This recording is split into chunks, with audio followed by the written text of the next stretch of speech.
Welcome to Stupid for Dexter! Woo! Season 5 wrap-up! Wrap it up. I'm your host, Mandy. And I'm Kat, and this is our kill room. Dun, dun, dun! Oh, kill room. And over there in the Henley, we have producer Mike. Hi! As I dropped my headphones. And then, of course, the lovely Elaine right next to him. And Yay. Travis. And Travis. I also want to give a big shout out to Drobo. They are a hard drive with lots and lots of room that really helps out our show. We absolutely love them, and they make our show possible. Yay, so thank Drobo. you, Drobo. If you go to drobostore.com and type in S Garage for Streamin Garage, you get a discount, Sweet. right? I'm Everybody gonna do needs that storage. I think they have like tomorrow. 64 gigabytes of storage. It's ridiculous. Oh my goodness. Anyway, Wonderful. so we are doing the wrap-up season, or excuse me, the wrap-up show right now. We are. And we also have a very 5 special wrap-up. guest on the show today. We have the Dexter composer, the man who created the opening theme, so much of the score. I mean, he has created the tone of Dexter. Mr. Daniel Licht is on the show today. very exciting. Woo! So, But first, we better talk about the show. yeah. So, brief overview. Let's talk about some of the themes that went on from the first season to the last. Some of the things that I noticed that were Wait, the The theme first- of the first season? episode. First episode of season 5. The first episode I of was like, season we're 5. covering so all. sorry. We're going to From cover the first first- season? This could take a while. No. She meant that. That's what I meant. You know what I mean. So we started with guilt. All of the advertisement was for guilt. And, Guilt is a killer, guilt's kill. a killer, boo-hoo. Really for a sociopath? But they did talk about, you know, him not being able to get revenge. Loyalty was another big issue because the issues of loyalty and the bonds that were broken and kind of repaired were really important. I think set up a lot about what's going to take place in season 6, such as Deb and Dexter. There was a little hint. There were a couple moments where I felt that Deb was being set up to possibly identify Definitely. or understand Dexter. Definitely. I we mean- were going through, I was going through the moments earlier, and I was noticing, you know, little things like when Dexter goes to his car, Deb is there and she finds sunglasses. Whose sunglasses are these? They're Lumen's. Right. That doesn't obviously come out. And then eventually she meets Lumen. Just all these things that were making you and I and the fans think, oh, she's going to find out. This is the season. She's going to find out. She's going to find out. But then really thought, there's always, well, then the show's over, probably. I mean, really. pretty much. No. I mean, and I would understand that would be a very plausible ending to the entire show. But I feel like there's a lot of evidence building, and a lot of it happened in the show. And there was a moment in the final season, season 5, she says to Dexter, well, it's all over. You know, you must be really glad. And there's slight moments. So I'm excited. You're not the only one that read into that one. That never Okay. crossed my mind, to be honest. But there were some people on the Wiki Showtime forum that really thought, you know, oh, Really? she knew. I just thought it would be a bigger deal if she found out. So I was like, well, I see how you get that. Well, I can. The thing is, when Deb finally admits that she has an inkling as to what's going on, that's crossing a huge boundary that you can't come back from. So I understand whether they might be hinting at it, even if it's very subtle, or making it up. It could be all my brain. But I really felt like there was a good amount of evidence that she was fully present for, but may not have Connected. wanted just to yet. You're connect talking the about dots. Deb? But then at Deb. the end, it seemed like she did connect, right? 'Cause she That's said, what "You I'm must be saying. glad this is all over." That's what I felt. Yeah. A lot of other people didn't. What else should you be talking about? Planning the birthday party? No, No, Quinn. just Quinn, the Quinn situation. Yeah. Well, but it wasn't over for Dexter. I mean, he still hates Quinn, even said so. You don't really like him as long as you're happy. I mean, nothing really You're went on. talking about the time when she says, I'm talking right at the end. Yeah. The very last thing. At the Yeah. birthday party. Yeah. So I don't know if that would relate to Quinn. I mean, to me, that seemed like the tip. But obviously, that's the question. We'll get into that. well, what's the exact quote? We can see it. We'll see it in the little video that we'll talk about in a minute. That's But right. I believe the exact quote is, "You must be." It's something I don't know the exact. But You it's must something you be must be relieved that pleased. this is finally. You must be happy too. This is finally over. Yeah. Yeah. 'Cause he asked if she's happy. So yeah. It was- we'll see it. Yeah, it was just so subtle. It was. Well, anyway. I mean, I look for it. Sure, so do I. Yeah. I know, but I hope it's what I think it is. It's so good. Just another little thing that I thought of, the primal self and take it.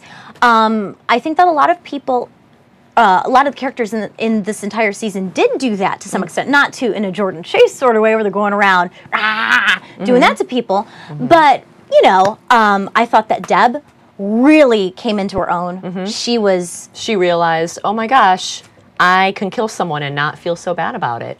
Yeah, which is huge for her. And am I a bad person? No, I was doing my job. I'm a good cop. And she always used to like so play by the rules, and you know, be nervous not to upset LaGuardia. You know, really play it step by step. Whereas she, you know, let the vigilante and the vigilante's lover go. Yeah. You know, so. I mean, that was taking it. That was being in tune with the primal self. That's her instinct when she was watching the DVDs was, this is horrific. If there is a vigilante out there, I understand. She was abducted too. I mean, we have to remember by the ice truck killer. So there's definitely something that switched on in this season, which was so great.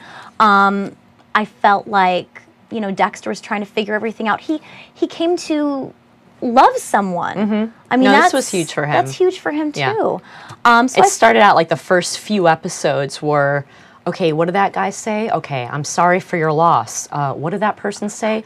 Blah, blah, blah. You know, he was kind of feeling it out, and he knew in his head, you know, intellectually, okay, that's what I should say to make this person feel better. That's how people do things, don't they? Yeah. But towards the end, when obviously middle to end, he felt for Lumen. He really did love her, and he really was upset when she left. And he didn't need an instruction manual to have those experiences. I thought that was huge. That was very primal self. Yeah, huge growth for Dexter, huge growth for Deb. Oh, this was Deb's season. Yeah, I loved Deb in this season. I thought I loved her. And I mean, even for other characters too. Maria, maybe not so much. There was so much. That was very fast. Yeah, like first she was kind of being bitchy, and then she, you know, kind of was nicer at Let the me end. mentor you. But what? You hate me. No, I like you now. Let me help you. Let me give you life advice. Like, what? But Quinn too. I mean, Quinn said, I love you. This you know, this bad boy kind of rugged cop, suddenly, I love you. I want to, you know, let's be public with our relationship. And even Deb's like, what? And let's not forget, Masuka ended up with this woman with this crazy butt. Who can forget that? It was like a shelf. You could put a glass on that thing. You know what? I want Masuka to be happy, damn it. Me too. I love my Masuka. And you know what? If that makes him happy, I support that. Well, so does she. So a lot of themes going on throughout this season, and overall very exciting. And we at Stupid for Dexter, thanks to producer Mike, have come up with Dexter Season 5 in 5. 5 and 5. Season 5 and 5.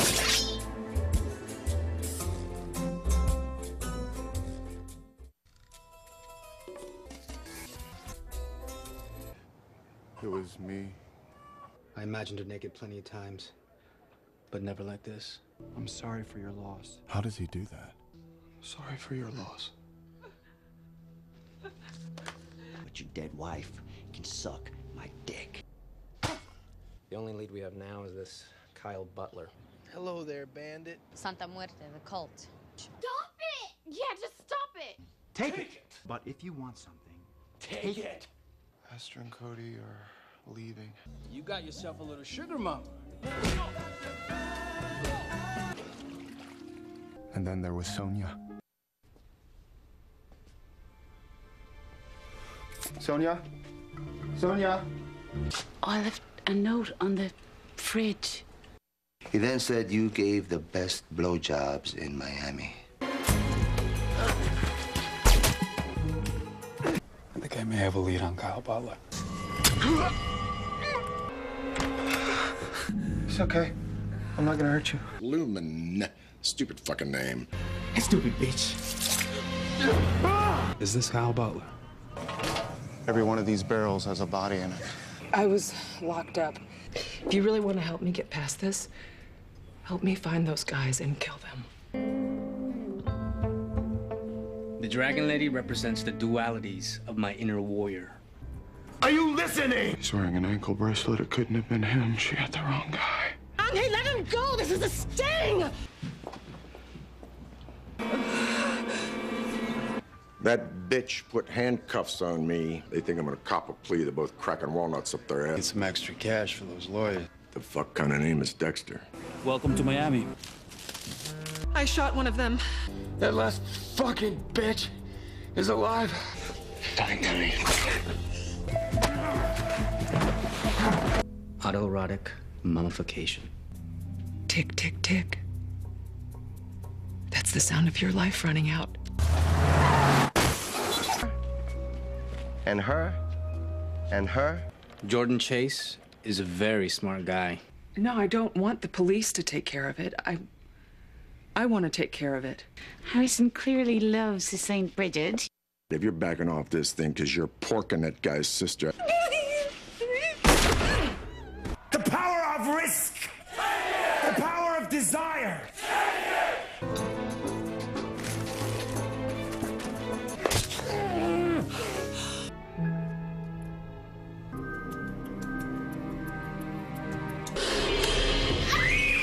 You get a boyfriend who loves you.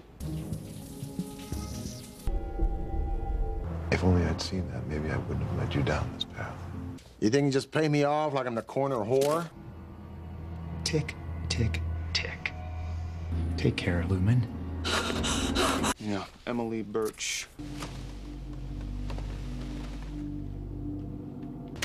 Because this DNA test will clear you and leave you all to me and to her. Your time is up. What do you think?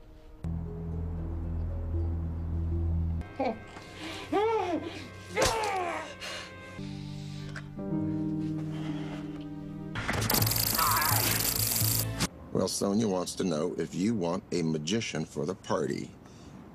Of course you do.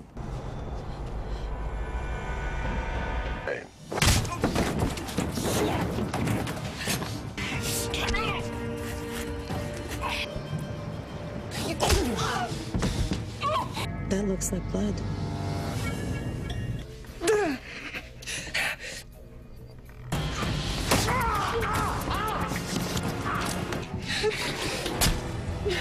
Drop it now.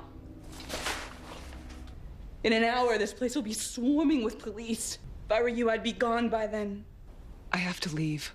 Her dark passenger, it's vanished. I can't do it anymore. You don't have to. But you do. I'm gonna give it another shot. Thank you. I'm happy. You must be too. Now that this is all over. While she was here, she made me think for the briefest moment that I might even have a chance to be human.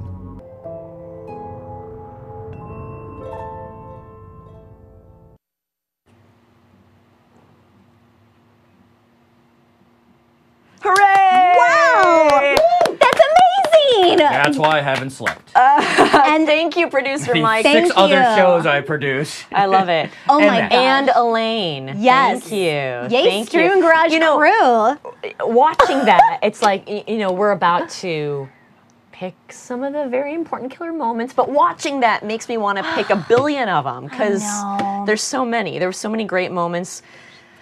I especially once Jordan Chase got, well, you know, even before Jordan Chase. And then, you know, there's like specific like characters, you know, Stan Liddy. Oh, that is just so good. so entertaining.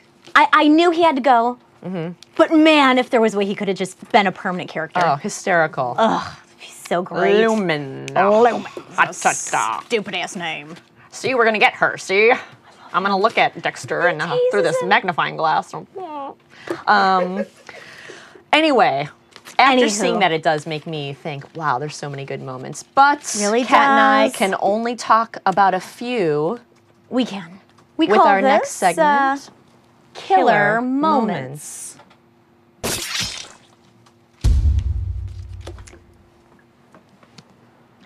All right, so it was hard to do. So if you're in the chat room and you think of something else that you thought was a killer moment from this whole season, please chime in.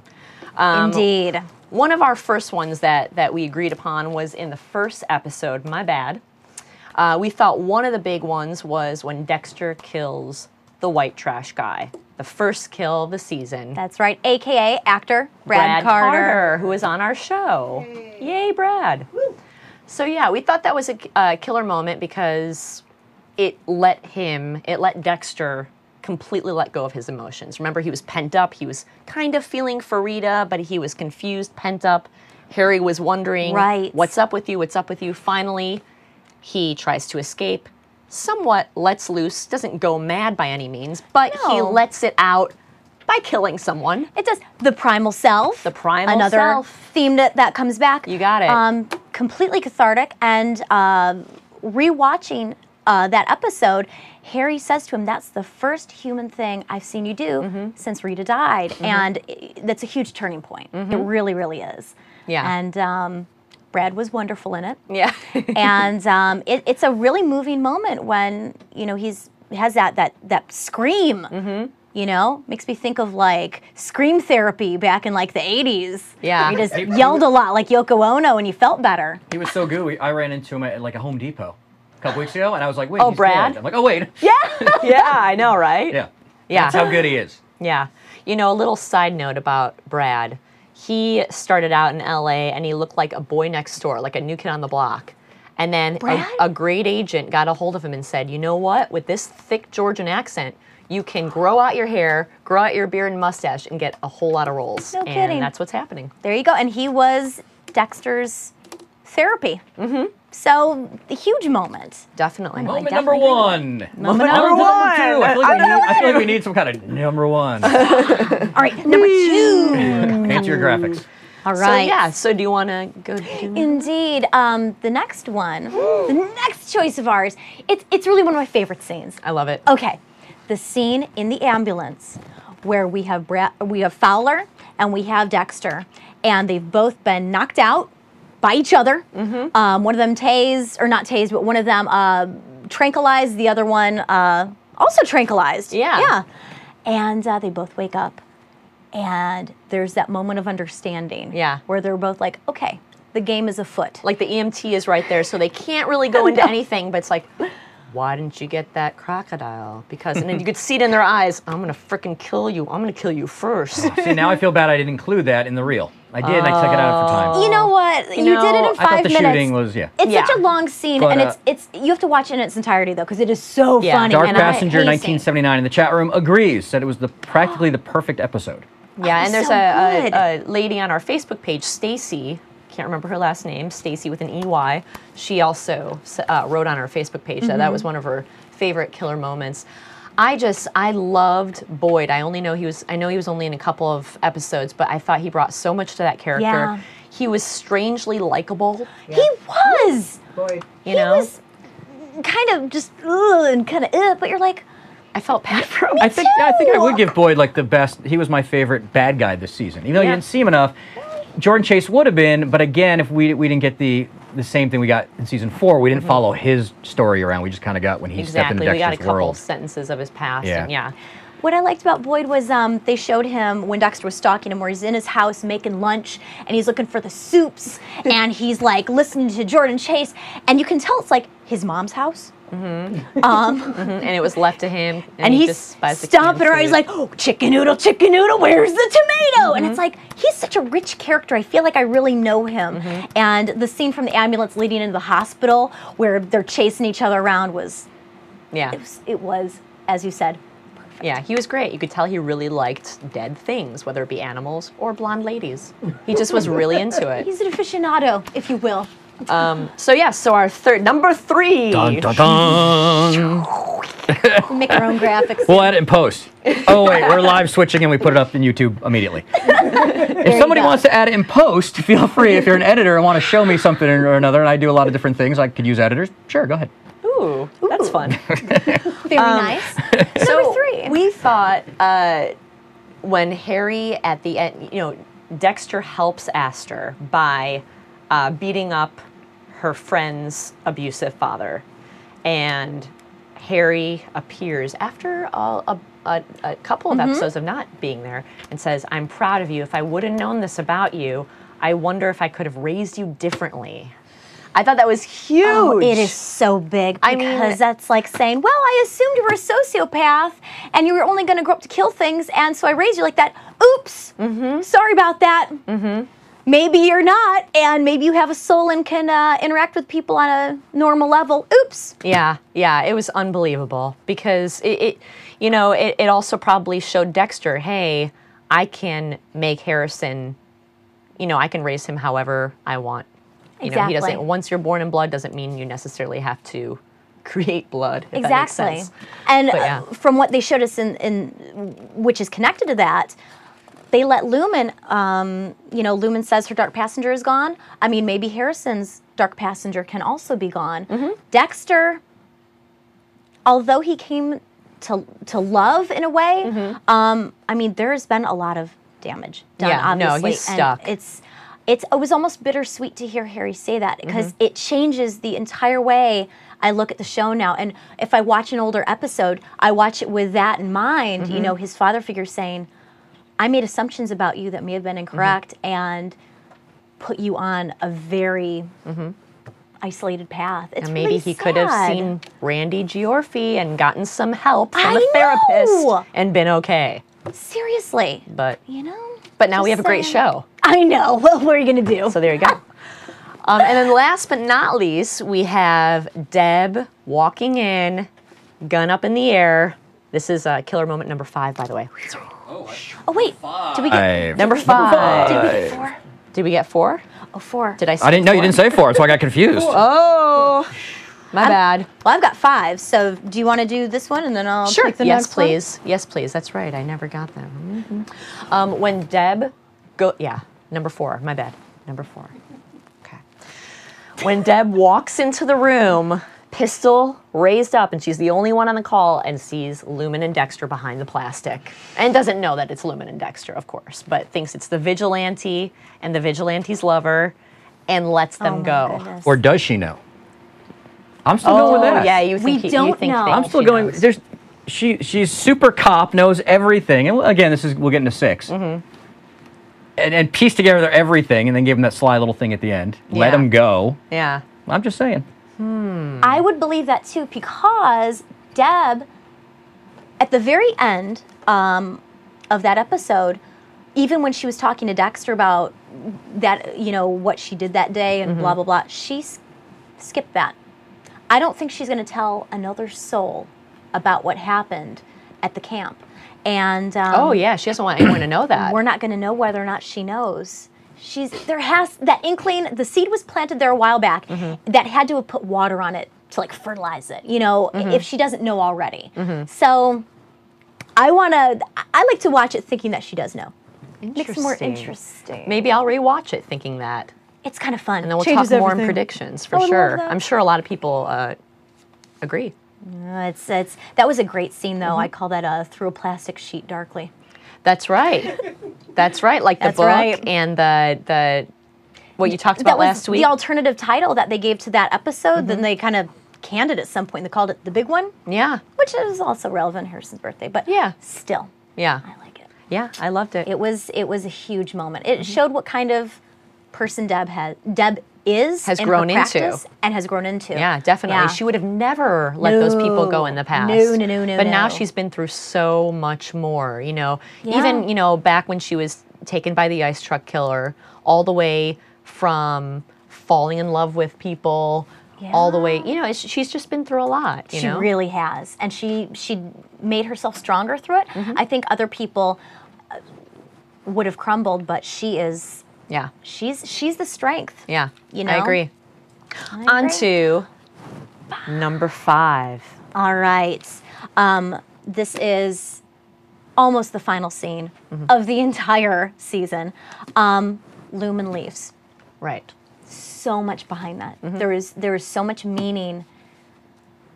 I interpreted it as, Dexter is a lone wolf. It would have been way too romantic fairy tale for them to run away and been like, oh, let's go kill people, yay.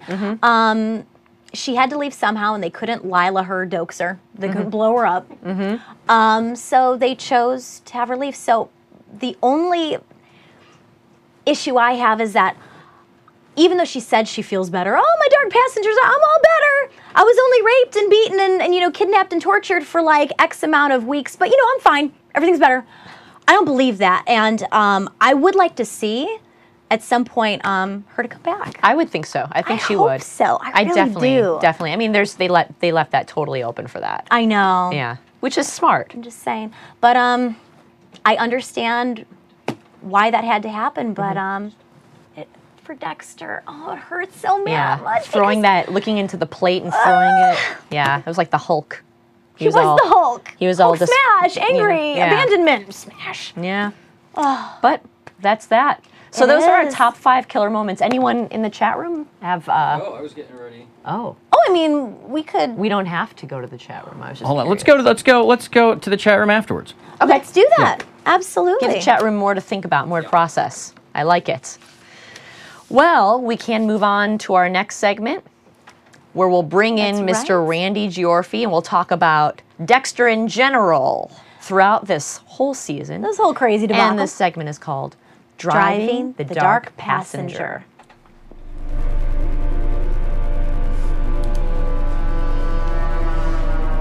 Here's Randy Giorfi. Woo! Yay! You worried me. That was my computer again. Oh yeah. No. How are you, Randy? I'm great, Kat. There you How are. you doing? Yeah, you're doing well. So, just wanted to chat with you about kind of an overview, your opinion of the characters. We're kind of, and mainly Dexter. I mean, we hit upon it when we talked about, he killed Mr. Brad Carter right away. Right. That happened. But then so much more happened through this season. Generally speaking, I mean, how would you sum up his the way he was sociologically speaking? Is that a word? His mind, his messed up mind, I guess. What's up with that? What's his arc? I like that. I want Mandy to say the word she asked 5 times fast, though. You know what? For me, Dexter himself, we're just talking about his character. It was fun because here he is, all these seasons. He's just this sick psychopath, sociopath, serial killer. This season, they've given him a heart. He has more personality. Yes, he doesn't fit the regular, in real life, but that was okay because it was kind of fun watching him have his own personal growth while he still went about his thing on what he did. That part of the season I liked a lot, actually. Mm-hmm. Yeah, I feel like there's only so many seasons you can do where, Dexter is just a serial killer. He doesn't know how to talk to people. He doesn't know how to be a regular person. Mandy, I can't hear you now. Oh, that's too bad. Oh well. Yeah, keep talking. I'll get you closer. Go ahead, keep talking. All right. Anyway, they just had all these seasons where he was who he was, and it was hard for him to converse with people and really be like everybody else. He had trouble saying "I love you" to Deb, and then finally I think it was good that they had this in this season, that he was very human. And it was interesting that this growth happened after he had a family. Mm-hmm. So, I mean, you never ever know. And Lumen, it really seemed real with her. The one thing we've actually talked about the writing off and on all season. But again, looking at the whole picture, it was kind of fun to see what the writer did. We got to see how a serial killer handles losses, in essence. Okay, I don't know if that's true to life, but I like what they did with that whole part with Dexter. Definitely. They gave him a lot more depth. They did. Personality. They Definitely. did. And it is weird that it's after Rita dies that this happens. Yeah. We get to see how he deals with losses. Mm-hmm. It was, and to see him have emotions about that, like the look on his face when Lumen's like, "I have to leave now." Mm-hmm. The abandonment, it was almost like childlike and really sad, and the rage, and then kind of back to, "I'm meant to be alone. I'm meant to be alone. Yeah. I understand. I understand." I thought that was interesting too. So. I don't know. I'm excited for season 6, Randy. There was something. Remember when Dexter woke up the next morning with Lumen, and we talked about, wow, it was so cold. She's just done with him. But what was interesting, do you remember when he came in the kitchen? He started talking like he was very domesticated. You know, he's making plans for the birthday party. When I'm looking back at that, it's like, wow, she kind of has to leave at that point. Because at that point, Dexter was, for that 30, 45 seconds, he was a normal human being in a normal relationship. Can't have that with Dexter. So I don't like the way she left, but at that point, yeah, she'd have to leave. He got normal, briefly. Wow. She took it away from him. You're saying she has to leave for the show, not that for herself, because... No. I mean, it's just interesting is at that point, had she stayed, what would they do with that? Oh, yeah. Like a normal human being having normal feelings in a normal relationship. That would have been wild. At that point, then, he really had his inner peace was really going. He's talking about the birthday party. He wasn't a psychopath anymore. He was just this normal guy. So then when she reveals her dark passenger's gone, okay, we'll get Dexter back. What another big loss for him to deal with. And Kat does not like that. Pardon? And Kat does not. Kat wants to see him be a killer. Exotic episode. Remember, she wanted to turn over tables and stuff. I was a little frightened on that. I'm just saying. Look, I wouldn't be opposed to season 6 being about hunting down Lumen and killing her. I'm just saying. Wow. You don't dump Dexter. You know what? Harry, do that. Harry might agree with you. Harry might be, listen, this girl knows all about you. Find her, kill her. Well, that's what he did when he first met her. Harry was, his Harry in his head. It's rude. But they had to have a Lumen because remember when Dexter was hunting down Boyd, he didn't feel anything. He wasn't excited about it. It wasn't fulfilling him like it has in season past. That's right. It wasn't until he met Lumen and he had someone to kill for that he changed. I know, I'm just saying. Anyway, Randy, any predictions for season 6? Oh, the scariest question of all. I know. I was reading the chat room before the show started, and some of the people were saying, let's get into the villain's head next season. I was kind of alluding to that last week a little bit, too. I would like to, I'm not saying they're going to, but I would like to see that. Mike, you were saying with our star chase guy that they didn't really play him up. I'd like to see someone like him in there again, but let's get into his head. Let's hear about him. Yeah. Oh, that'd be so great. Almost true to form. My favorite season was last season. I mean, I've always loved John Lithgow anyway, but for method acting, I could have given you nothing negative through anything Lithgow did. He was so perfect. I want to see something more like that next season. That season was so intense for me. It was fantastic. Yeah. Agreed. I want to get into the head of the killer again, I guess is what I'm saying. Definitely. That would be fun to introduce another voice. There are a couple people in the forums that want a lady. Not lady Lila. killer? Not like Lila, but an actual serial killer lady. Yeah. Wow, aren't those rare creatures, like in reality? Who'd play her? Who'd we cast? Well, let's... We're talking Dexter Cat. Rare is okay. Oh, but Randy, but in real life, is that a rarity? Female serial killers? You do see it more with men, and I can't remember all the theories. One that I found fascinating on the serial killers is often the extra Y chromosome. We have X and Y chromosomes. They found in some of the serial killers in a test that they have an extra Y. Therefore, the extra male gene, more dominance, more aggressiveness. So yes, Mike, it would be very rare in a female. But again, that would be so cool with Dexter. They really want to push the envelope. Let's throw a serial killer kid in there. Like like Dexter was. He might have to deal with a kid at some point. Ooh. They have a lot they could still do with the show. Yeah. Ooh, Randy, I like what you're saying. What, too sick, Ken? No, I'm just saying for next season, that's it's a good really idea. interesting. Yeah, but then you get into the fact if it's kids, you might get into some animal stuff, which I do not want to see. I don't mind seeing people getting bludgeoned. I don't want to see animals get killed. Why is that? Because I love animals. I don't care about people. I know, but I'm Well, we're asking, vegetarian. Are you a vegetarian? But even if I wasn't a vegetarian, I just as a vegetarian, I just do. Vegetarian, Mike. Look, I'll say it. I don't care about people. It's fair. Camera's not on me. You can't see the sarcastic smile, but Well, Randy, thank you once again. Yes, thank you as always. Everybody, this was a blast to do. Thanks for letting me do Oh, this. we love you, Randy. Thank you for all of your insight. Bye, all. Mandy, see you tomorrow. See you tomorrow. Yep. Oh, that's right. Oh man, it's Indeed. true. I mean, he really Dexter went on a whirlwind this season. That's for sure. He loved for reals. He did for reals. Yeah. Let's see what's going on in the chat. Oh, indeed. Let's see what's going on in the chat room. Well, the chat room's going now on. I got to catch back up. Can I bring up a dorky? Yes. You can bring up anything you like. Yes. Indeed, I will then. A dorky. Oh no, is this some kind of Dungeons and Dragons? Oh wait. It's not D&D today. Then it's anime. Not today. Okay. Today, we're going to be discussing comic books. Does anybody know this series? Oh, it's fabulous. It's The Max. You may have seen they made an animated version of it on MTV long time ago. But The Max is about... It's about a superhero who's not really a superhero, but he is in an alternate reality. Anyways, I found a lot of similarities between Lumen and Dexter and the Leopard Queen and the Max. It also deals with issues of true heroism and evil and the nature of evil.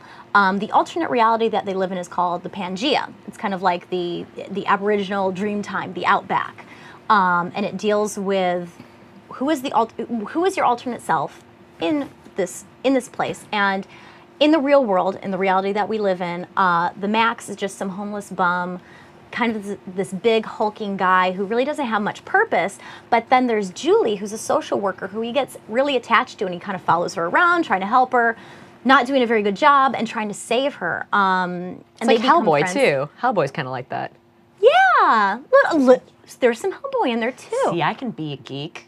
Oh, yes, you can. Oh, yes, you can. You foxy geek mama.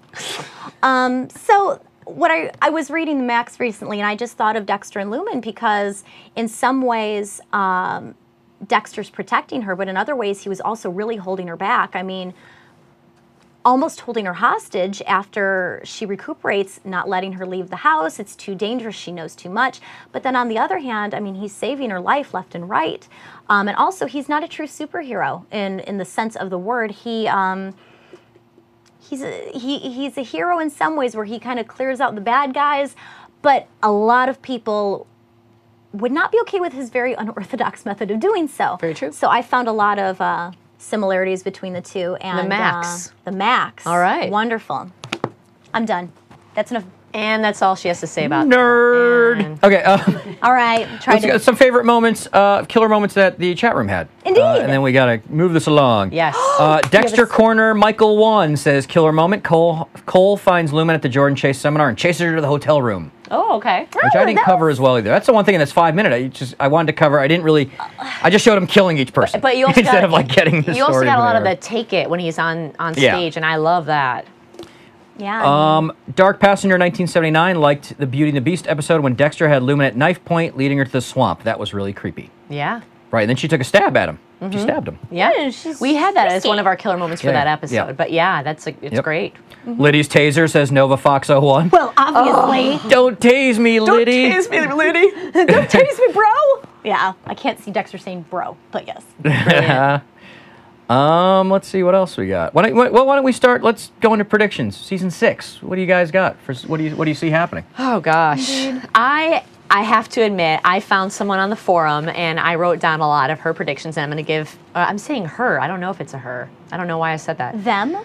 Super Fire. These are not yours. No, these are not my predictions. These are somebody from the forum. Do they watch the show? They watch the show. Our show, not Dexter. No, Dexter. Well, then no. We don't care about theirs. They gotta be watching our show. She gotta be in the chat room. I like these predictions. All right, fine. She'll give credit. But All right, tell her to start watching the show. Super Fire Corman, if you're out there, watch the show. Watch the show. Stupid for Dexter. Okay. She brought up female antagonist. That's why I kind of assume it's a lady. But understood. I don't know. And then something about Jonah Mitchell. Are we going to bring back Jonah Mitchell because he was the son of Arthur Mitchell? Maybe he has some evil in him. That would be cool. Deb finds photos and even more reason to go after Dexter and learn more and more if she doesn't know already. And then Cody finds Dexter's tools. Interesting. Because, the kids are back. That's right. I mean, there's a Gonna lot change to everything. play with next season because the kids are back. I don't know if the kids are back. They're visiting for 6 months, or it doesn't mean they're going to pick up from that point. Back during the summer. I don't know what the point of that. What was the point of that? I'm trying to think if there was a point to, well, just for the birthday, they want to stay with They them. just like 'em I so guess you're just much. thinking it's leaving doors open for 6. Obviously, nothing's been written yet for 6. Yeah, They just yeah. got picked up. Right. But I guess they just like to leave their doors open. It doesn't mean they're staying. It means they're going to visit occasionally. I So guess yes, I that just could felt happen. 6 months. They might have a couple episodes about that. Maybe not. Yep. I don't know. No, you're right. Batista has given LaGuarta's spot. Hey, Elaine. Oh, you like that really? prediction, don't you? Oh, my bad. Oh, hey, there we go. And he says, yes, give me that job. Let's And then get rid of Miami Maria. Metro finds laptop. And then Masuka gets more screen time. Yes! Best prediction ever. I like that. And he gets some more tattoos. Cap, All right. what are your predictions? This is my big one that I kind of cooked up. The kids are back. Aster has become a very observant, sassy little thing. But she also seems kind of intuitive, as much as I guess a mature, jaded 13-year-old girl can be. If she's going to do this whole summer stay, I think that Aster might discover some of Dexter's secrets. Yeah. That's what She's a I was smarty. thinking. Yeah. Yeah, she's really smart, and that's what I really feel like the introduction of the kids coming back might lead to, because replacement Cody, I could see him maybe stumbling upon the tools, or something But he's like that. too innocent. He's so sweet Yeah. and innocent. Yeah, I don't really agree with all of these, but I just thought I'd read them because they're different. And they're But fun. I do like I like this Aster thing, and I still like that nanny finding the slides. She has to do something. I mean, she's here. She has a purpose. There were little moments of being relevant to the bigger plot. I feel too like Nanny's going to do something, and I don't feel like she's evil anymore. Yeah, I've she's dropped that not. whole thing, but I think she might find something. Sure. And I think, of course, with Deb, more discoveries along the way as to what Dexter's up to. So I feel like it's just a lot of people who might know what he's up to. Do you think Quinn is off the hook completely? Like the blood was proven to, I mean... Here's my deal. I would like him not to be. And that's not because I don't like him. Now I think it'd be more interesting, especially in the office, with the hierarchy and all the dynamics going on, if no. Because he's one of their own. And if it's like, oh, your blood clears you, it's fine, we like you again. It's like, what? I don't believe that, because Maria looked down, she's like, there's blood on your shoe. You have to go, this is huge. And it was so suspicious and it was so weird. I really hope that they carry the weird suspicion into the next season, because it would also mix up the dynamic, and it would also make a more interesting thing between Maria and Deb. Yeah. So. Here's one more thing in the chat room. Feel free to answer this. The thing that made me very confused about predictions for season 6 is the fact that, as we spoke with Randy, the beginning of the season, he wasn't satisfied just killing people. Lumen comes into his life. All of a sudden, he finds satisfaction. Lumen's gone. Now, what the hell is he going to do? Well, that's my prediction. Oh. My prediction is, all right, so you had every season he's trying to connect with somebody. That's his whole thing. He keeps trying to connect, and then you finally get, at the end, wishes are for kids. Forget it. I give up. I can't connect. He's going to be happy to kill, and I think he's going to kill a couple of people who may not deserve to be killed. Go off the code. I think you're going to see a lot more Harry of like, hey, you're going off the code. He hasn't gone off the code, really. Yeah. Why not have a season Just where he with kind of goes off code? Yeah. Yeah. And that will be That's the my take. season where... Yeah, I think you're right. 'cause And that's the only way then he maybe can there go. will be another serial killer, which we've kind of had, and that he'll see that person who completely has no code, and maybe that'll jumpstart him back into his regular, code again. But I think that's it. I think he realizes Harry's totally right. I'm alone in this world. F this. That's kind of my thought. And I think Deb knows, and I think we're going to tiptoe around that. I just thought of something. Whoa. Ooh, my Sharon, goodness. what if Deb realizes it completely and completely knows, and then she gets killed? Well, let's. There's been some stuff in the chat room. We don't want to get too much in this. There is questions of, will she be back next season? Right. Obviously, the whole we've all read the split. tabloids, and I don't like to get into this stuff, but, and I don't know the answers to this. There is, they're supposedly separating, supposedly getting divorced, right? The papers were filed. So, was there problems on set? It's all these rumors floating around. Will that happen? you know, and what does that change? Yeah. And we'll see as the contract negotiations happen. And what is she signed for season 6? I don't know. She might already signed to it, and Showtime might just be like, too bad. We'll find that out too. Okay. Can I say something? Okay, Kat. Okay. I really, really, really hope that they're able to work out any differences that may exist because Deb is amazing. Oh, I'm and sure. This season was so good. Yeah. No, I'm sure they're very professional. Well, I just no, I'm not questioning that. I'm Mr. just Bob saying. L says Deb should become the new Lundy, a serial killer hunting badass. Yeah. Oh, that'd be fabulous. She's on the road to that. That's for sure. And by the way, there are totally. 38 weeks and 6 days until season 6, says Dexter Thank Corner you. Michael. Tick, tick, tick. Tick, tick, tick. Season 6 is coming. Does Dexter keep the house? Oh. But they were trying to, it was on the market, he They were said. trying And to then sell she it. even said, don't you have to say that somebody got Yeah, you have murdered? to He's like, well, the disclose. low asking price, hopefully. They kind of washed over that. And with today's economy. Today, and it is Florida, and things aren't selling very well. And is Deb going to live with Quinn? He could have his old apartment back. There you go. But you know what he did to the house that might kind of lower the value anyway, besides having somebody be murdered there? Episode 1, he lit the shed on fire. That's right, it never came back. Never resolved. He lit his shed on fire. With gasoline. yeah. And And then nobody ever, we might want to investigate this. I'm just We saying, might want to see what's going on. if you light something on fire, and like firemen are smart, if they go, hey, this looks like an arson, they're probably gonna look into it. No, seriously. Wait, Dexter You're not Corner- gonna light shit on fire and get away with He it. says, no, Dexter Corner Michael says it wasn't the shed, it was a shipping carton. Shipping container. It wasn't the whole shed. See, Kat made me believe it was the Thank shed. you, Daniel Licht. Which, let's move on and get to Daniel Licht, who's waiting in the wings. I agree. Because we are. Okay. Yes, I want let's to talk do about this. music. Let's do this. Let's show his reel, and then let's get Daniel in here. All right. Yay.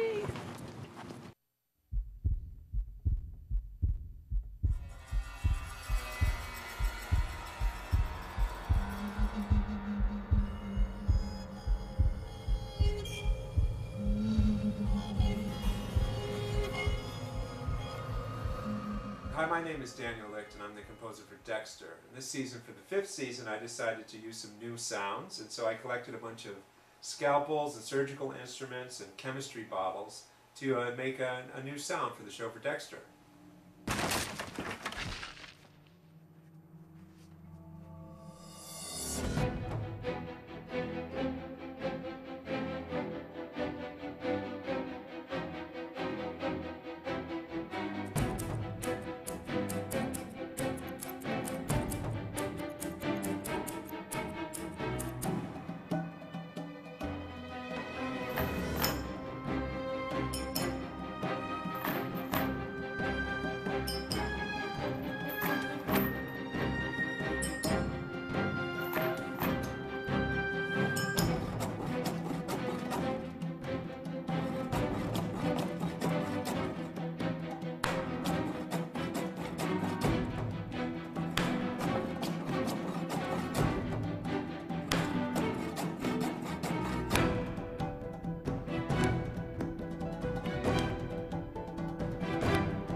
For season 5, I decided I wanted to see what it'd be like to bow surgical instruments. I had this idea that it would, if I took a bow along the sharp edge of a scalpel, that it would make this kind of singing, kind of screaming sound. I built this little resonating chamber for attaching the surgical instruments to, and then I play it with a bow like this, and it has a pretty gruesome kind of sound.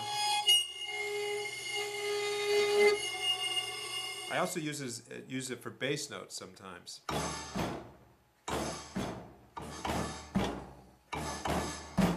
I had to use the sound of duct tape. Just did. It's a kind of, it has a nice violent kind of sound to it. I chose to use this pail, this autopsy pail, instead of a regular drum on the chase scene because I thought it had like a really unique sound to it. It's more of a metallic sound. It's almost like a cross between a bell and a drum. So I thought it'd be really interesting to use the sound of scissors. This is a household scissors, the little one. I like to use this for the faster parts. And this is a surgical scissors. I use this for the more accented parts. What I like about scissors is there's an action-reaction to the sound. You hear a click and then a... These are impactors. I don't know what they're used for in surgery, but I just like the way they sounded. In previous seasons, I used human bones to make music with, but I couldn't get any this year, so I had to settle with cow bones, but they still make a good sound.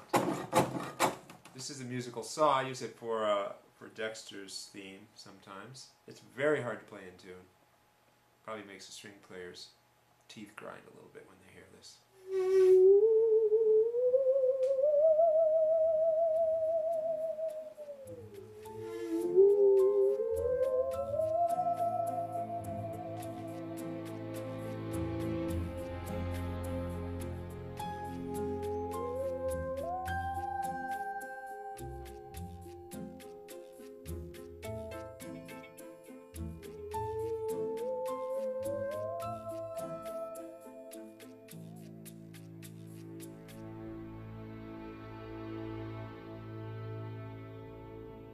I've had a really great time making music for this season of Dexter, and I've gotten into some really interesting things and had some fun with bone saws and surgical instruments.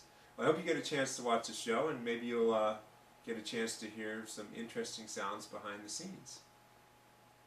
The end.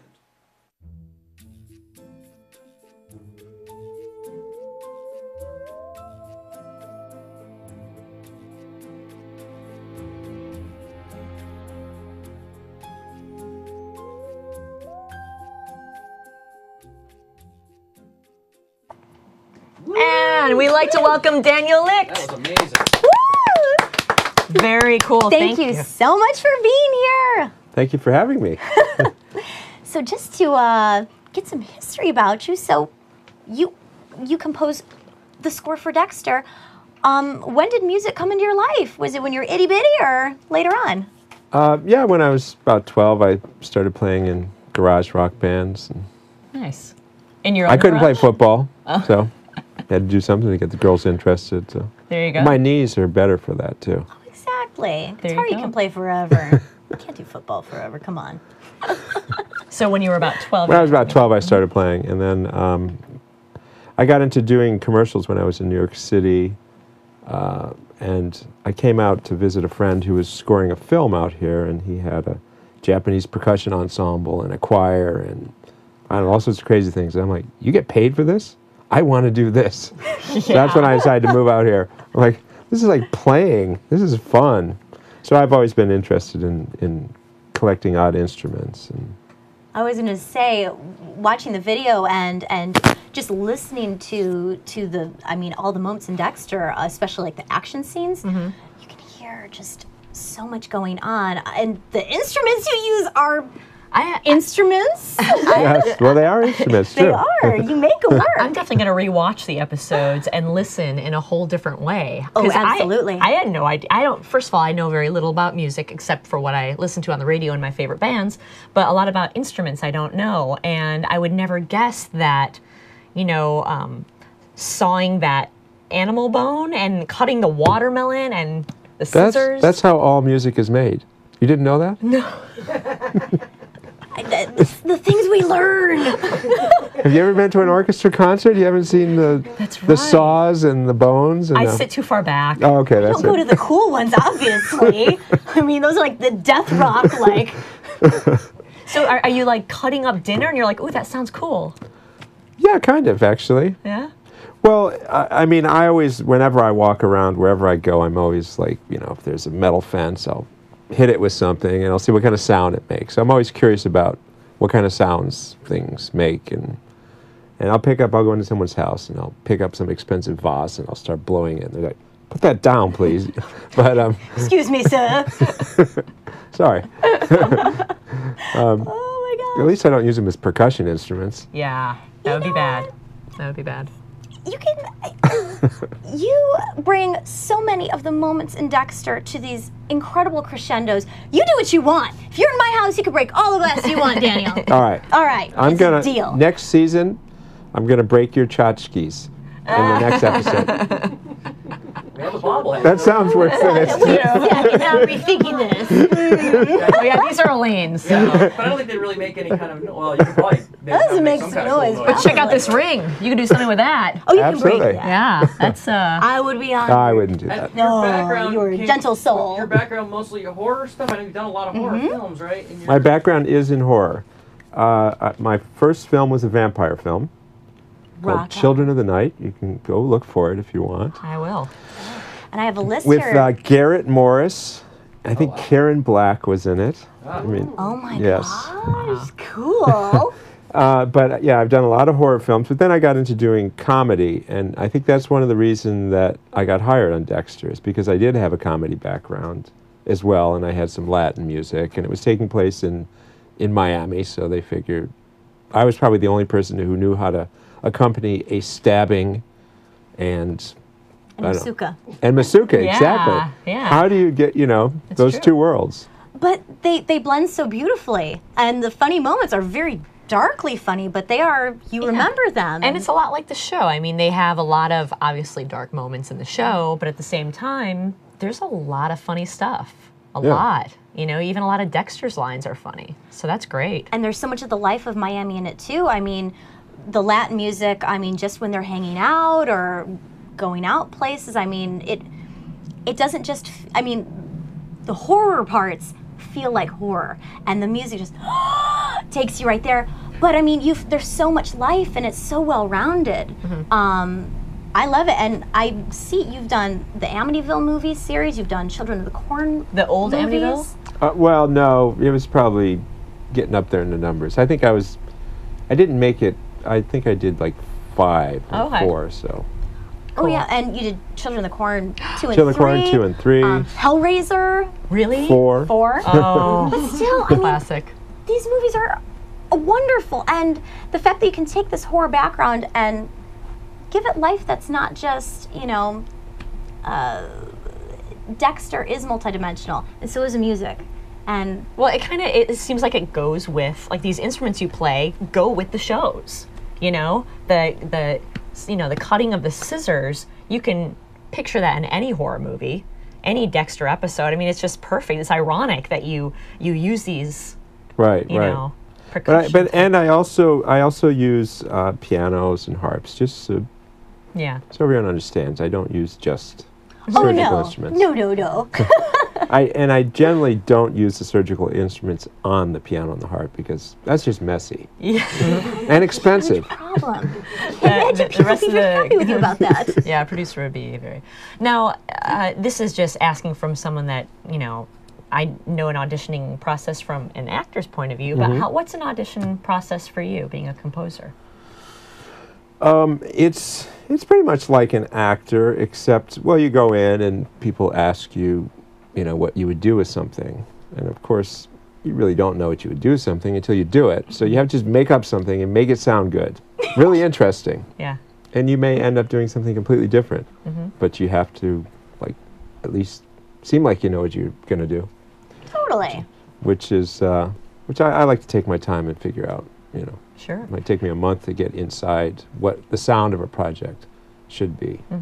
Regarding Dexter, you're there from the beginning, so did they tell you, hey, by the way, this is about a serial killer and da-da, or did they show you a clip of the first episode that ever aired, or? Well, I did see the pilot. Okay. The pilot wasn't scored, it had temp music in it.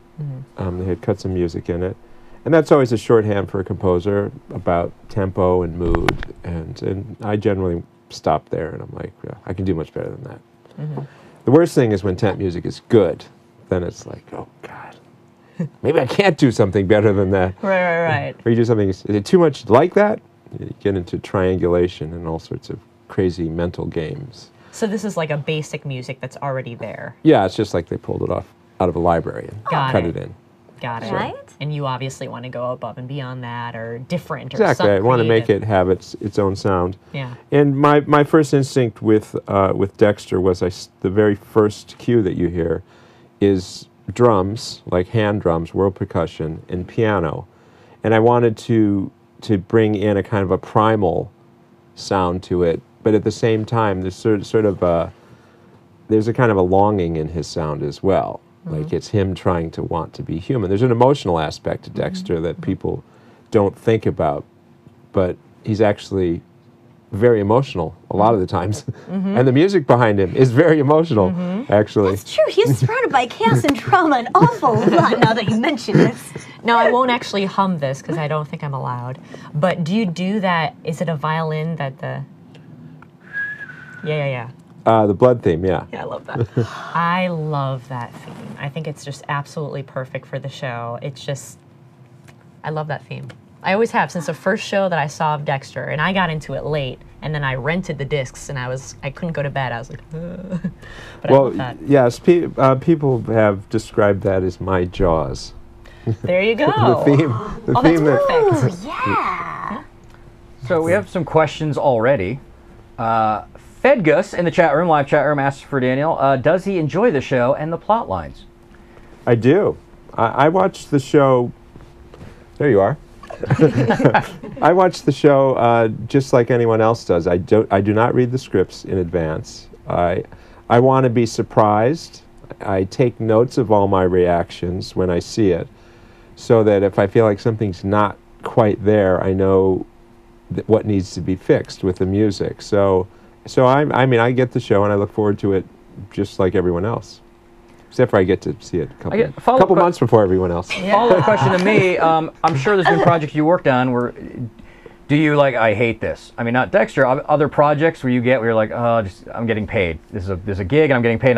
Or do you not pay attention to a lot of times of, I mean, you have to sort of pay attention to plots and everything, obviously, when you're doing music, because it drives everything. Have there been times where you just didn't like something you were working on, I guess, without saying what it was? Well, because I write music, I can write music that I like. Whatever the project is, and just as a note to anyone who wants to get involved in the arts, you should always treat whatever you work on as the best thing that's ever been seen, because you're going to be judged on your work, whatever the work is. So you really can never take the attitude that I'm gonna phone this in. You can't take that attitude. Right. Because you never know who's watching. It's very true. This is true. Dark Passenger 1979 asks, Season 5 music, will it be on iTunes at all? Season 5 music will probably, they generally release the music with the DVDs. So it'll probably be out in August with the next DVD. Oh, but there's going to be a nice CD for Season 5. Season 5 was a little different musically. I'm sure you noticed. There was, with Lumen, there was some woodwinds, which is really not common at all in Dexter. Beauty and the Beast. Beauty and the Beast? We kept listening to the music in Beauty and the Beast, and everything is illuminated, and we're like, it sounds like a fairy tale. Oh, I thought you were talking about Beauty and the Beast. Sorry. Oh. Did I quote something? No. Don't remember the Disney sound at all. No, it wasn't quite Disney. It was definitely more twisted than that. Yeah. But it was very like, here's this lady, and she's coming into this. Yeah, it was very different for Dexter, and that was exactly the intention that the producers wanted. They actually wanted this season to be musically feel different than the rest. Well, they actually wanted two strains with this season. One is they wanted this new Lumen sound that was nothing like anything that Dexter had before. They also wanted to return to some of the original Dexter themes from the first and second season. So you might, if you go back and watch again, you'll see that you'll hear themes that hadn't been around for a while. I remember there's a Spanish song when he gets on his boat to go leave, but then obviously he doesn't, and this Spanish music comes on. And that was in the first episode, the very first episode. Yes. I was like, oh, in the first episode? Of the first 5? season? I believe so. Of season 1 and then season 5 again. Oh, really? Yeah. You're saying the same music cue? Yeah, it was like the Spanish drumming. Yes. That was nice. Yes, That's could really be. cool. Yeah. Diostrio asks, any advice for aspiring musicians trying to break into TV commercials and movie scores? Move to L.A. or New York City. Where they do the things. Where they have the jobs. Call everybody you know. I think it seems like to me, I mean, I write in a lot of TV and produce a lot of TV, and Kat and Manny both act, and it seems like the same no matter what you do in this industry. It's work your butt off, meet people, get to know people, Start off at the low rung, you might have to, and you deal with it, and you work your way up, and it's a battle of attrition. The more you battle it, and if you have talent, you will rise to the top. It just takes a while, and stick with it. Yeah. Getting a job with a composer is always good. Right. Seems like that would be a good first step. Good first step. We need some folks who do what you want to do and watching them do it. I do like that advice of, no matter what you do, just make it the best you can. Make it a good experience. That's huge advice. Yeah. Because, there are so many, projects that a lot of people do, and either they're embarrassed by them, but if you're putting your all into it, your performance will be good. You can be proud of everything you do and know that your work has your personal stamp on it, and it's your best, and you feel good about it.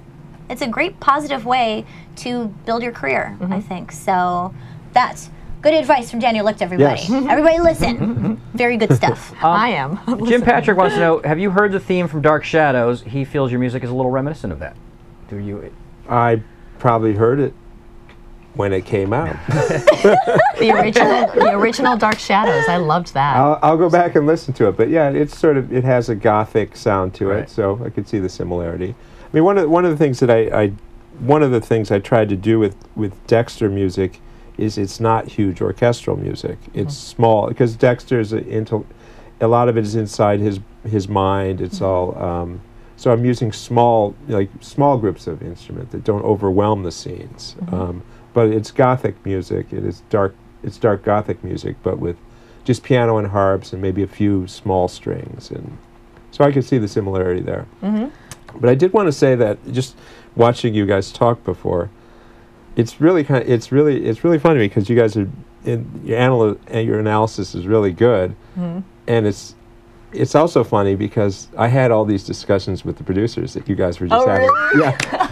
High five. He's like, been there, done that. Oh my God, high five. I'm bad at high fiving. Because that's what we do when we're spotting. Spotting is when the composer goes in and we look at you work with the producers.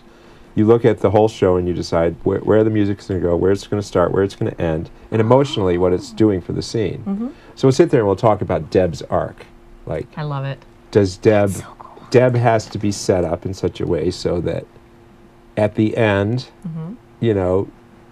she's become sort of jaded in certain ways. So then the music has to help her get to that point, So there's a little massaging of what's been written, what's been acted, and what's been cut. The music is the last thing that can push it this way or push it that way and make the overall plot arcs work. That is so cool. And, you guys were just saying exactly some of the discussions we had about the characters and the thank goodness. We're not like, I don't think Deb wants to do her job. Have you ever seen the edits change the music? Or, I mean, once that's edited, they give you this is the final cut, or has your music kind of influenced and we're like, oh, you know what, we kind of want to extend that out because we like the music score you come up with, or are you locked into pretty much the picture once the picture's locked? Well, they give me locked picture. Right, okay. But they do have some of my they cut to some of my music. Right. So. Did you have a favorite episode this season? To watch or to score? Score. Let's talk about both. I think we'll get to that because let's see your score first, and we have a bunch of people who also want to share their favorites as well. What's your favorite to score? And I think 11 was fun. 11 had a lot of. It was really, if I remember correctly, it was pretty action packed. Yeah. Hop a Freighter. Oh, that was very action. lots of your action music. Just. It was like by the last 3 or so, they really had a lot to get through, and who's gonna kill, who's gonna die, and who's gonna. Liddy, I think, died in that episode, and Jordan abducted Lumen, right? Right. Yeah, right. that was that was a good one. And Jordan sort of finally came out of his shell, as we say. Yeah. Yes, he did. I was waiting for it. Out of his lizard shell. Yeah. He's kind of slimy lizard guy. Yeah. He is though. Oh. And here's another question before we get into favorites, and we'll really get into favorites because people want to talk about that. Have you ever met and discussed music with Michael C. Hall? I know he's a good musical theater background. Oh. Well, not before the fact. We haven't. We've discussed the score. I actually just learned, probably when everybody else learned, that he did have a musical theater background. So I guess it was on the Jimmy Kimmel show. Now you know. Now I know. Yeah. I'm going to definitely get him to participate.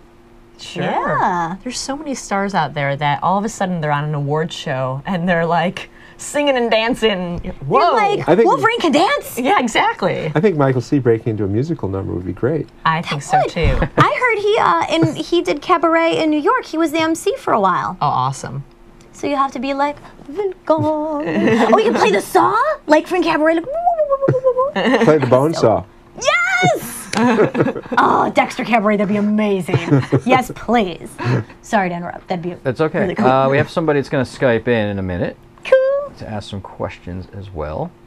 Why don't you guys talk about your favorite? What's your favorite episode? I do have one more question though. Oh, What please. are you working on now? Anything?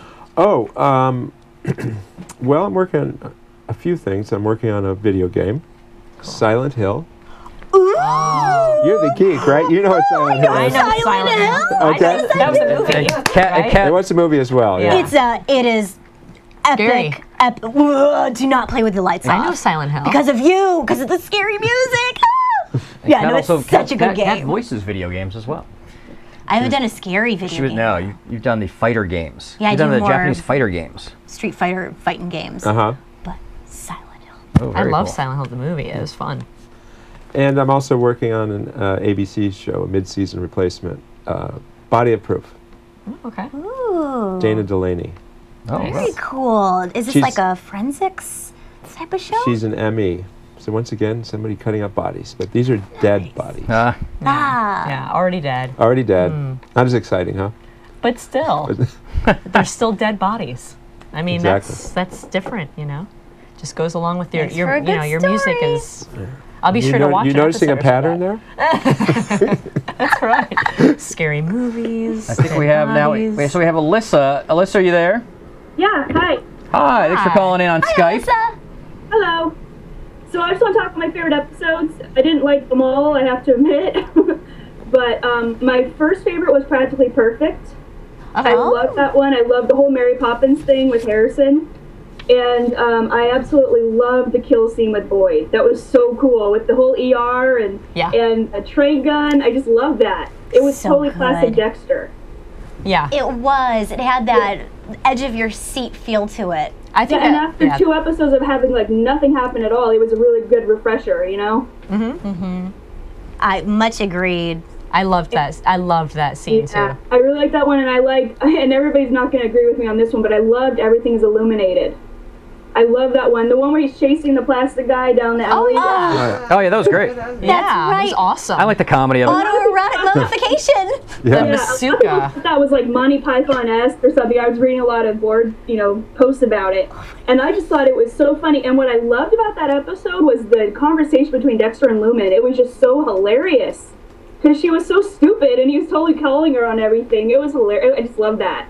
Yeah. I agree. I love this scene when before Dan the dentist is dead, and he has to go outside and talk to the nanny. He's like, "Don't move, just shut up and stay here." And he walks up like, "What's going on? How's the baby?" And like she's in there like, "You did this horrible thing," and he's like, "Shh." Yeah, he had his first step or whatever. Or he talked And I or love something. when he's singing a lullaby to Harrison outside the kill room. Oh, that was so funny. Yeah. Oh man, there was so much comedy. I was laughing more than I was like freaking out about it. You know, usually I'm like, oh my god, on the edge of my seat, but I was just laughing the whole time. Yeah. It was a nice change. And then I guess I'd have to say my third one, because I didn't really like Circle Us. Everybody loved that one, and I just didn't really, I don't know, it was kind of slow to me. Mm-hmm. But I think my next favorite one would have to be the finale. I really like the finale. Cool. And I explained that last week, but I'll kind of touch again. It was just like, I liked the fact that it was really emotional, and it wasn't really action-packed, and it was different than what we were expecting. Yeah. But I mean, after the season 4 finale, how could they top that? Like, seriously. That was just an amazing finale last season. And it's gonna be really hard to top that. I also think at the time it wasn't a positive deal that the next season was going to start. So like tying ends up and all that, I believe. Yeah, you could almost see like it could have been like a series finale episode for sure. They had it all tied up together. Yeah. But Alyssa, thank you so much for calling in again. I remember you from last week. We really appreciate it. Yeah, I can't wait to do these again next season. Oh, you betcha. Thank you. Bye, guys. Bye, Alyssa. So, you know what? We got tons of people that want to talk about their favorite episodes and their favorite seasons. We'll do another show before Dexter Season 6 starts, and we'll talk about that. And don't forget, you can go to YouTube and our Facebook page.com/Stupid for Dexter, YouTube Streamin Garage, and talk about all this. And they're always on there, and they're talking. We're always on there. And Kat has a question, because we want to wrap this up, but I also want to get to something else. Can I ask Go ahead, Kat. Dan more questions? Oh, yeah, of course. Yeah, that's what I'm saying. Let's stick to Daniel. Okay. I'm so Absolutely. sorry. How did you get involved with Dexter? So you did all of these movie scores and TV scores. How did Dexter happen? Dexter, I was recommended by the music supervisor. Oh, There you go. Okay. Very cool. And it's just funny how you just know when things are going to work, and I just had a feeling it was going to work. There's kind of that vibe. Now, I had no idea that it was going to become as popular as it was going to be. No idea. I mean, did anybody really? No. No, definitely not. You did, Elaine? You thought? Yeah. No, you didn't. No. First 3 episodes. I mean, the first 3 episodes, they didn't even really know what the show was about yet. Yeah. It wasn't until the fourth episode that they kind of figured out. Yeah. Because when it started, it was like it was going to be murderous serial killer an episode. It's funny you say that, because honestly, that's so funny. The first 3 episodes, I almost stopped watching. So I was like, am I with this? I don't know can I go on this ride? And then I thankfully As soon as stayed with Dokes got thrown in the trunk, yeah. that's Yeah. when it kicked off, right? Yeah. Poor Dokes. I Poor mean, come on. I miss him. know. I love Dokes so much. I wish he was like Ghost Dad Harry, where he's kind of hanging out. being Really? like, I don't. hey, motherfucker. They should just do a whole episode, and all the ghosts come back and talk to Dexter. Amazing. That'd be so cool. And he hires an some harp exorcist music? to get rid of them. What's that? Yes! He hires an exorcist to get rid of all the ghosts. Yeah. Then it's meshing the horror movie with the dead body show. That It's a sounds like very season special Dexter 27 when they got nowhere else to go. That's the show Jumping the Shark. Yeah. It would be cool, though. I don't care if it jumps a shark. Anything to get Dokes back. Yeah. So He was so the composition House, they're saying House is the best composition in the entire show. Is that the name of the song? House Yes. it's the name of a song on the first CD. Yes. Yeah. Now, is that your composition? It is my composition. Nova yeah. Fox 01 says it's the best composition, and apparently it was played backwards. It was Wait, played now I lost backwards. it. Now I lost the. What inspired him to play House backwards during Miguel's kill scene? It had backwards sounds in it, but it wasn't played backwards, I don't There you think. go. It's not. It wasn't Paul is Dead. I was going to say. What are you trying to tell us? It's like Black Sabbath. Well, thank you so much for coming on. Yeah, this we was really amazing. appreciate it. Fans are loving this. And again, feel free to join in all of the chat on Facebook and YouTube. Kat, they're asking over and over again that we have teased this on Twitter and Facebook. And before we sign off, talk about what happened that somebody got a hold of you. Oh, we're allowed to do this? We'll mention. We're not saying they're coming on the show. We don't know if that's going to happen. But Okay. somebody did get a hold of Kat. May I talk on my camera, please? Yes. Hold on. Let's get your I'll tell camera. y'all a little story. Okay. So, story time, everybody. Shift towards Mandy a little bit because your camera's off center a little bit. There you go. Okay. Mandy, what's going on? So, got a little email, and I was like, hey, this is odd. The address seems familiar. I know I've seen this name before. Huh. Where have I seen it? Oh, the Dexter credits. Desmond Harrington sent me a little email. Desmond Harrington, you probably better know as Quinn. Wasn't sure if it was him at first. A little suspicious. So he just wrote, hey, thought the show was funny. Really appreciate what you guys are doing. It's obvious that you're fans. Thank you so much. And I'll try to tan my ass for the next season. And I thought, this can't be him. So I wrote him back, and I'm like, hey, so if this is really Quinn, thank you so much. Thank you. We're fans of yours. You know, we love the show. We love your character. I really appreciate, you know, you sending along the well wishes. If it's not your e-squatting Desmond Harrington's name, I don't appreciate it. And you're rude. Ouch. Cat. Because, you know, I'm just saying, I mean, what are the chances that Quinn would email any of us over here? So, I wrote back, and I'm like, e-squatter.